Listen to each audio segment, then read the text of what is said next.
প্রশ্ন হলো পৃথিবী কে সৃষ্টি করলো, আসমান কে বানাইলো, জমিন কে বানাইলো,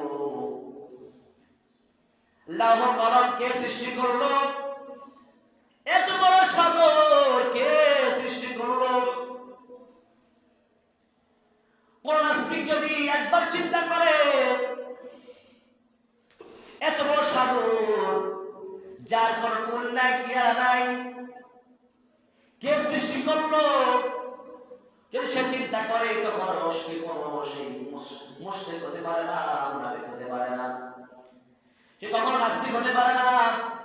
বহু বিজ্ঞানী গবেষক এইগুলা নিয়ে চিন্তা করতে করতে করতে করতে তারা মুসলমান হয়ে গেছে।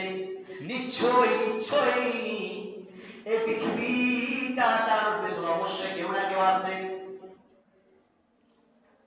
এই কারণে আমরা যে একজন মাবুদের ইবাদত করি, আমরা মিথ্যা মিথ্যা